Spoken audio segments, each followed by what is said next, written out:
It is you we worship and you we ask for help. You in this context referring to Allah, of course. And I would assume all Muslims would certainly know this verse, Surah Fatiha, of course. And if my calculation serves me correct, we read this verse about 17 times minimum every day, assuming, of course, that we are performing our compulsory prayers every day. Okay. Many of us make claims about our beliefs, but we just don't back it up.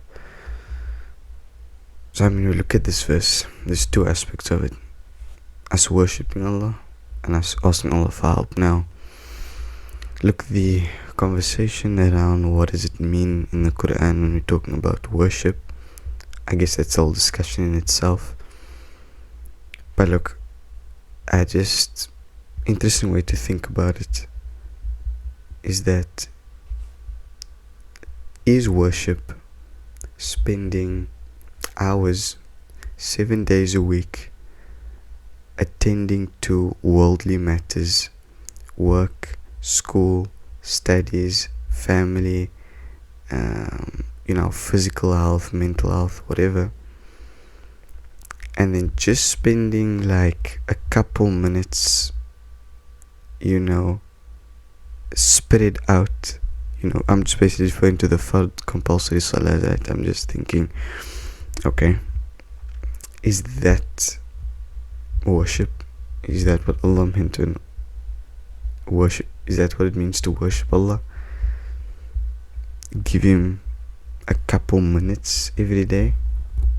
We also don't remember Allah in times of difficulty, or when we're being tested, or let's be honest, like kinda in general. I think just touching on the second aspect of that verse, that we ask Allah alone for help. How many of us even do that? And I think, look, it's a result of multiple things. Because this is subhanAllah, the whole concept of like music, or listening to songs and so on. But how many of us can attest to, we listen to a certain song so much times where randomly throughout the day, or just randomly in a day, subconsciously you might start humming the song or singing the song without even consciously doing it. So the point I want to make there is that it's as a result of you consistently, frequently consuming something that it becomes sort of part of your subconscious, and you start to remember it without even like purposefully remembering it, right? So there's a thing about remembering Allah. How can you expect in times of difficulty, when you're going through something, when you're being tested, how do you expect Allah to come to mind? You don't think about Him on any other occasions. You don't sort of manually remind yourself. You don't manually put yourself in positions where you can remember Allah. So what makes you think that in a time of distress, when there's a very concerning matter going on, and your mind is obviously consumed by this thing, what makes you think that Allah is randomly going to pop into your mind? You don't remember Him outside of when you are in stress, when you are having a test, when you are, in that type of state. So two possible solutions that I can think of when it comes to this issue. I think firstly, we need to take time out to actually remember and remind ourselves about our purpose on this earth. That I think is super important. It just kind of gives you a mental reset. And look, I'll say the verse, and I also try to incorporate it into all of my videos, because it's an important verse. For me, arguably, I'm no one to take advice from or anything, and my opinions mean nothing when it comes to Islam or Quran, or my knowledge is nothing. But وَمَا خَلَقْتُ الْجِنَّ وَالْإِنسَ إِلَّا لِيَعْبُدُونَ, where Allah says, and I did not create jinn and mankind except that they should worship me. It's literally our purpose here, right? It's just, I think that reminder, subhanAllah, so often just kind of gives you that mental reset of like, okay, whatever else is going on, no matter how great or depressing your life might be right now, just remember, you're only on this earth to worship Allah. Your time is limited. So remember that. I think if we can remember that more frequently, it will help us to just stay focused on the mission.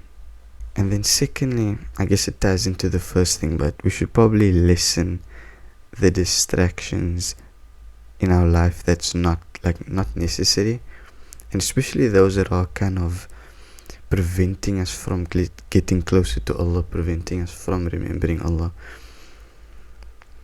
Look, I just mentioned our purpose on this earth now, but of course there are many things that we must take care of in terms of this world. We must work, to provide, to survive. We must eat, and drink to nurture and take care of the physical self. We must interact with people. We must be social and whatever other aspects of life you want to get into. Sure, these things are necessary for survival, but there's many things, let's be honest, that we are taking time out to do, that we engage in, that is not necessary. It's not part of survival. So those things, inshallah, we must make an effort to maybe get rid of those things. Inshallah, step by step. Let's not, start acting and make it seem like, oh, we should all just stop, never switch our phones on ever again, and we should never watch any type of program or show or movie or YouTube video. Nah. But we should, inshallah, make an effort to lessen it so that we have more time to remember Allah, to take care of the things that are important spiritually. I'm speaking about right now, so inshallah. In conclusion, I want to end off with this. Allah says in the Quran, and I did not create the jinn and mankind except that they should worship me. In another verse, Allah says, and whoever turns away from my remembrance, for him or he will have a depressed life or a difficult life, and he will be raised or gathered on the day of resurrection blind. So inshallah, just make an effort to take one lesson, reminder away from this video.